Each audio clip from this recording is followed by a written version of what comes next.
company.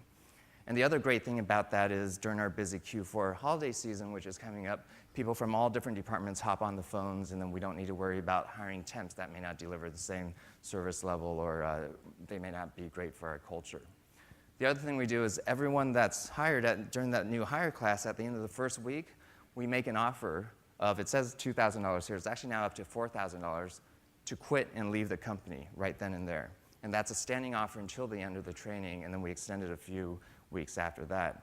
And starting pay in Las Vegas for a call center rep is $11 an hour, plenty of other call centers.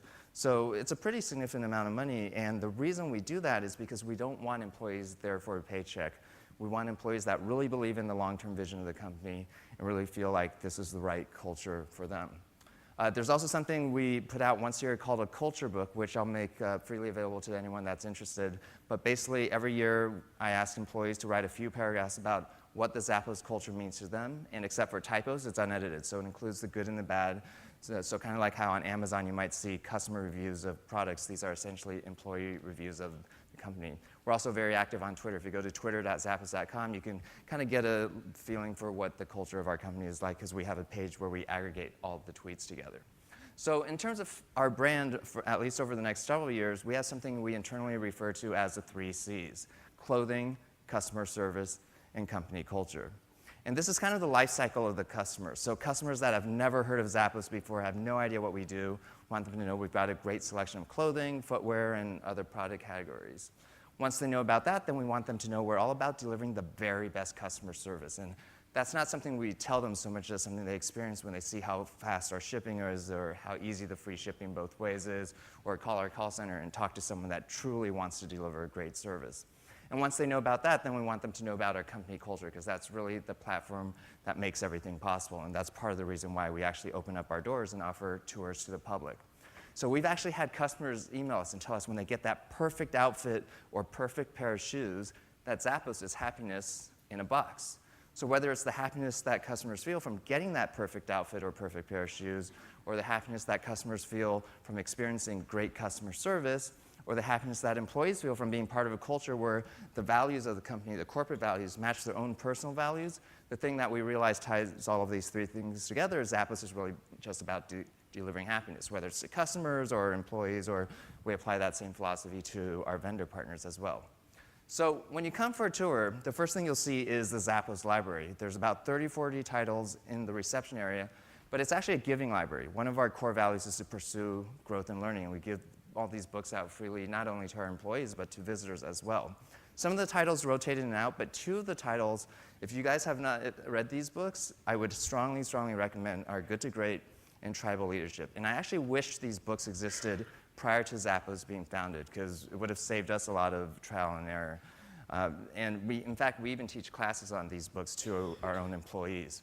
And the reason why I think these books are really interesting and important is because the authors researched and looked at what separated the great companies in terms of long-term financial performance from just the good ones or mediocre ones. And they were actually kind of surprised by their findings. They found that the great companies had 2 important ingredients that the good ones or mediocre ones generally did not. The first ingredient was that they found the great companies all had strong cultures.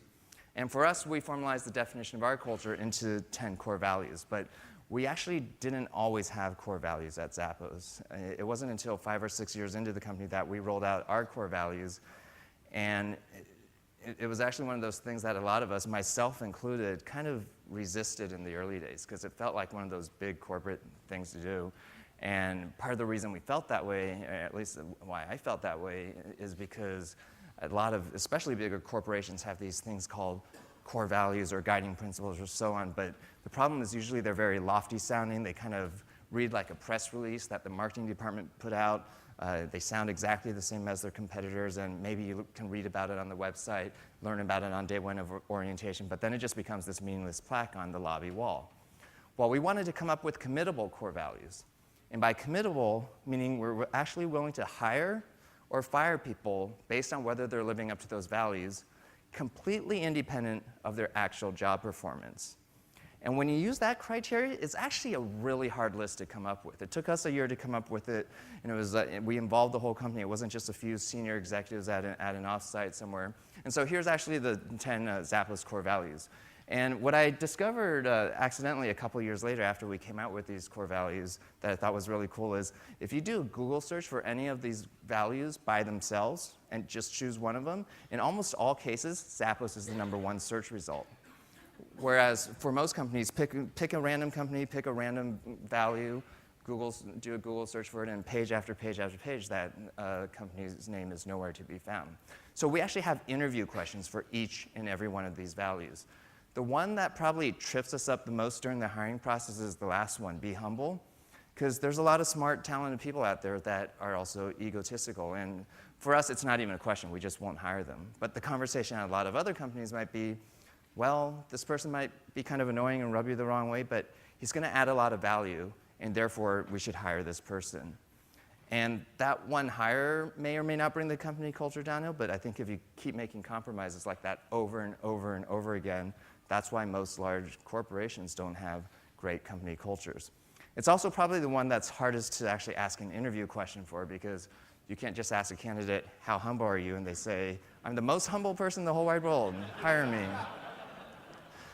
So one of the ways we test this is actually, a lot of our candidates are from out of town. We'll pick them up from the airport in a Zappos shuttle, give them a tour, and then they'll spend the rest of the day interviewing. Well, at the end of the day of interviews, the recruiter will circle back to the shuttle driver and ask how he or she was treated. And it doesn't matter how well the day of interviews went. If the shuttle driver wasn't treated well, then we won't hire that person. One of my favorite interview questions is actually for core value #4, be adventurous, creative, and open-minded. My favorite interview question in this category is, on a scale 1 to 10, how lucky are you in life? And 1 is, I don't know why bad things always seem to happen to me. 10 is, I don't know why good things always seem to happen to me. Well, we don't want to hire the ones because they're bad luck. We don't want bad luck to find its way to Zappos. But this was actually inspired by a research study that I'd read about, where they actually asked that exact same question to a whole group of random people. So they got all sorts of different answers, and then afterwards they had them do a task. And the task was to go through a newspaper and count the number of photos that were in that newspaper. But what the participants didn't know was that it was actually a fake newspaper. And sprinkled throughout the newspaper were these headlines that would say things like, if you're reading this now, you can stop, the answer's 37, and collect an extra $100. And what they found was that the people that considered themselves unlucky in life generally never noticed the headlines. They diligently went through their assigned task and eventually came up with the right answer, whereas the people that considered themselves lucky in life generally stopped early and made that extra $100. So the takeaway is that it's not so much that people are inherently lucky or unlucky in life, but luck is really more about being open to opportunity beyond just how the task or situation presents itself. So that's why we asked that question for core value #4. One of our other core values, #6, is all about transparency. And we really try to be as transparent as possible, whether it's to our customers or our employees or to our vendor partners. So for example, our vendor partners can log into our extranet system and view the exact same information our own buyers and merchandisers view, including on-hand inventory, sales, profitability, markdowns, and so on. We have a quarterly all-hands meetings where employees can ask whatever questions they want, whether it's about financials or what brands we're going to carry and so on. And then we actually live stream that to the public. So any of you can actually tune into our all-hands meetings to see what that's like. And when reporters come and visit our offices, we'll give them a tour. And then we tell them, walk around, talk to whoever you feel like, and then come find me when you're done. And the reason we do that, we actually don't have PR training or media training and so on, is because we know we've hired values match the corporate values, and we know employees understand the long-term vision of the company. So every employee is just automatically living the brand. And so reporter talks to 10 random people. They may not have the exact same sound bites and so on, but what the reporter will find is consistency in their attitude, and more importantly, authenticity in their interactions. So that's why we allow reporters or anyone else to just walk around and talk to anyone. And so one of the reactions we'll get sometimes is, especially when you see our offices, it's not your typical corporate offices, there's decorations all over the place and so on, is that, okay, happy for you, Zappos, you made the Fortune 100 Best Companies to Work For list 3 years in a row, but the stuff you're talking about would never work at my company.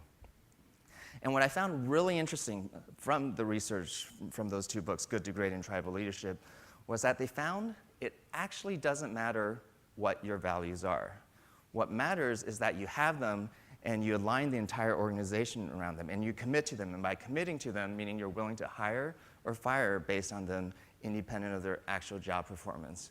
So I'm not out here in the book. The purpose of the book is not to help spread the Zappos culture or our values to other companies, because in a lot of cases, or most cases, that would probably be the wrong decision. But the message is actually figure out values that you can commit to and align the organization around.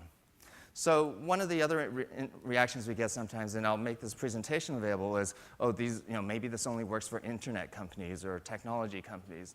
And so we actually have a separate website and entity called Zappos Insights. If you go to zapposinsights.com, there's anything from a monthly video subscription service to you can sign up for these 1-day and 2-day seminars where companies from all over the world fly in and we help them figure out their values. And so one of the stories in there that I thought was really cool is about the Atlanta Refrigeration Company.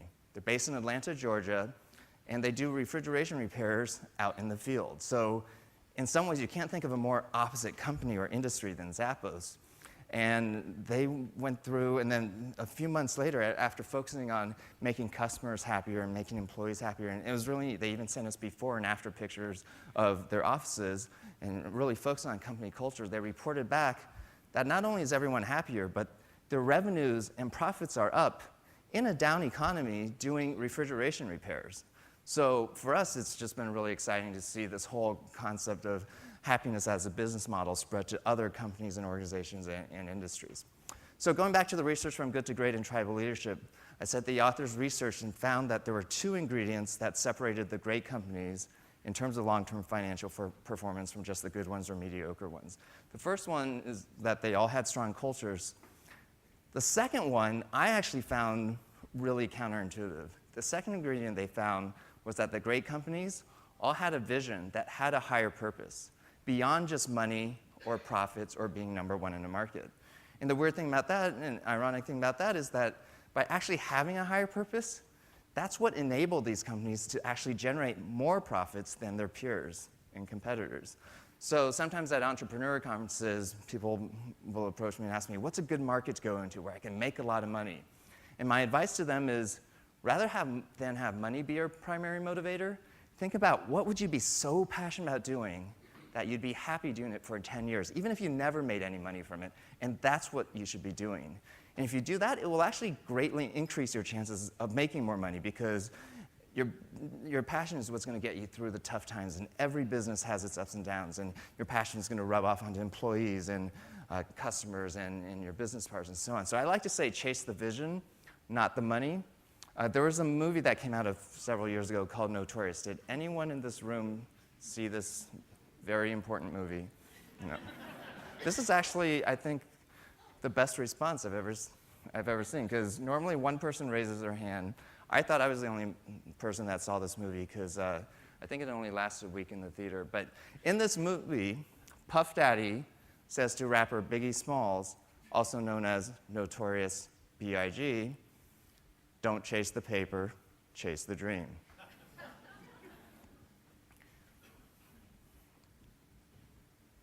I just wanted an excuse to use this picture in a business presentation.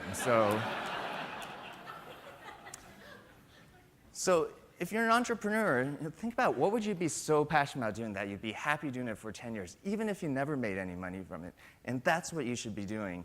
And if you have employees that report to you, think about what is the larger vision or greater purpose in the work beyond just money or profits or being number one in the market or beating the competition. There's a lot of books and consultants that talk about how to motivate employees. And kind of some of the traditional techniques for motivating employees are incentives, for example. If you do X, then I'll give you Y. And if you do more of X, then I'll give you more of Y. Or recognition is another way to motivate employees. But what we accidentally stumbled into and learned through the years at Zappos is that there's a huge, huge difference between motivation and inspiration. And if you can inspire your employees through a vision that has a higher purpose, beyond just money or profits or being number one in a market, and if you can inspire your employees by having values, not just stated values, but actually practice values that match their own personal values, then you can accomplish so much more, and you don't really need to worry about the motivation part of it. We found that just kind of takes care of itself. So this is kind of the evolution of our brand, when you can just see how we start out just thinking, oh, let's be the market leader. And then that evolved into customer service and really focusing on culture and different types of customer service, really focusing on the high-touch type of customer service instead of just the high-tech. And then a couple years ago, we decided, actually, let's just simplify the vision, because customer service is all just about making customers happy. Company culture is about making employees happy. If we just simplify the vision into just being about delivering happiness, what will happen? And then the funny thing about simplifying the vision is it actually opened up more business opportunities for us, like Zappos Insights, which is now about helping other companies make their customers and employees happy, and is its own fast-growing division. And in fact, that's actually growing faster than the rest of Zappos. So wanted to, actually, I got to skip over a couple slides, but take a step back and actually ask all of you to participate in this one question. And think about it for yourself personally. What is your goal in life? And really think about it for yourself, because sometimes when I meet new people, I like to ask this question because it's really interesting on the kind of variety of responses that I get back. And so for some people, they might say, well, my goal is to grow a company. And then some people might say, oh, it's to be healthy. And then I'll ask them why. And so whatever answer you came up with for your own personal goal in life, ask yourself why. And then I'll get another set of answers like retire early, or so I can run faster. And then I'll ask why again. So whatever answer you came up with for yourself, ask why again. And then people say, oh, so I can spend more time with family, or so I can run a marathon. But what I find really interesting is if you ask yourself why over and over and over again, almost everyone winds up with the same answer eventually. Like whatever your goal in life is, usually the reason people are pursuing it is because they believe that ultimately it'll make them happier.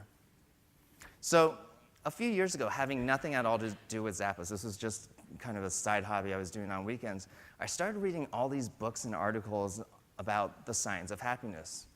And what's interesting is actually this field of research is relatively new. It didn't exist prior to 1998. Prior to 1998, most of psychology was about looking at people that had something wrong with them and trying to figure out how to make them more normal.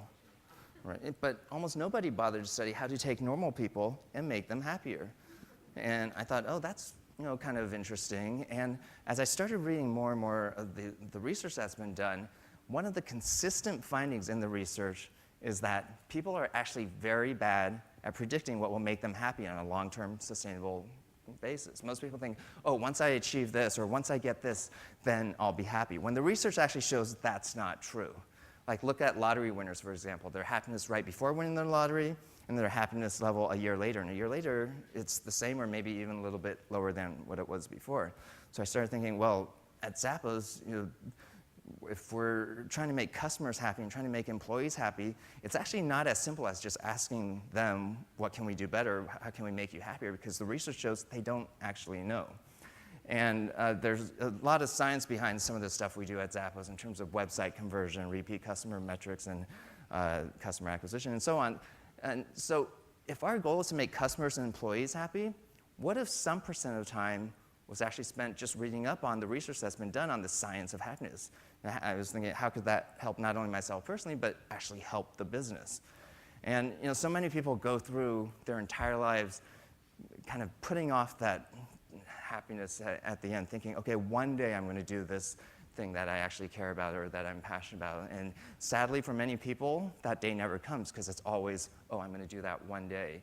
And then of the people that do get there, a lot of them find is actually the happiness they got to is actually much shorter lasting than they kind of had envisioned in their minds their entire lifetime. So what if by reading up on the science of happiness, you can actually get to the happiness much more efficiently and faster? So I just want to share a few different frameworks of happiness that I thought were really interesting to me from the research that's been found. So first framework is that happiness is really just about four things: perceived control, perceived progress, connectedness, meaning the number and depth of your relationships, and being part of something bigger than yourself that has meaning to you. And what I think is really interesting is you can actually apply this not only to your own life, but to business as well.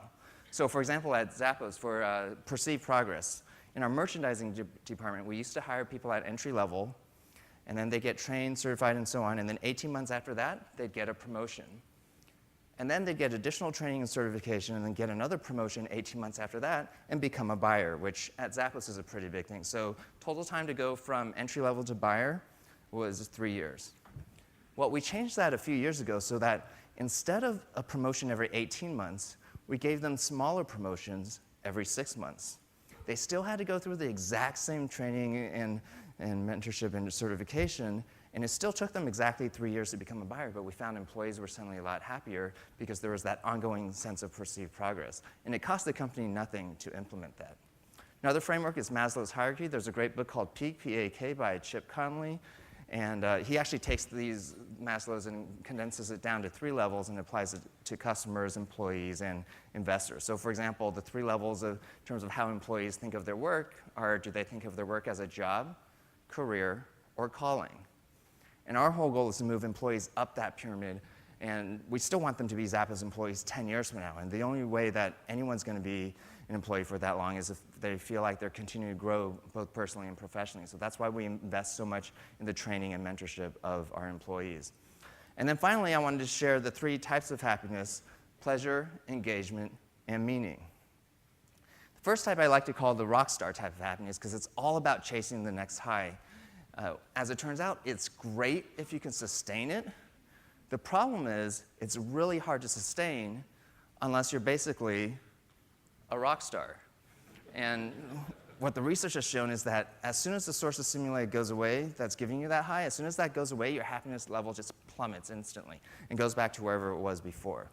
So out of these 3 types, it's actually the shortest lasting type of happiness. The second type is called flow, and there's a book by the same name, and we've all experienced this. It's about those moments in time when you're so into whatever you're doing. For some people, it might be painting. For other people, it might be running. That time just flies. 3 hours pass, and it seems like it's only been 20 minutes. Other characteristics associated with it are you lose a sense of self-consciousness or even self, and professional athletes refer to it as being in the zone. And kind of the strategy there is notice when it happens, because it happens to all of us, just different things trigger it. And then think about maybe you should change your job or your environment or who you hang out with or where you live to have those occurrences of flow happen more frequently. And out of these 3 types, it's actually the second longest lasting type of happiness. And the last type is about being part of something bigger than yourself that has meanings to you. So for some people, that might mean volunteering for their favorite charity, for example. And out of these 3 types, it's actually the longest lasting type of happiness. And what I find interesting is most people go through life chasing after the first type, thinking if once I could sustain that, which as it turns out is next to impossible, then I'll worry about the second type, and then if I ever get around to it, I'll think about the third type one day. Whereas the proper strategy based on this research data is actually you should figure out the third type of happiness first, and then layer on top of that the second type. And anytime you experience the first, that's just kind of icing on the cake. So these are some books that I would recommend. Anyone that wants a copy of this presentation, just send me an email, tony@deliveringhappiness.com. Oh, also that culture book that I talked about earlier, it's a physical book, so you need your physical mailing address.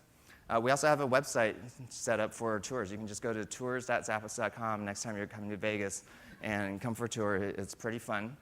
So just want to end with, the title of my book is Delivering Happiness.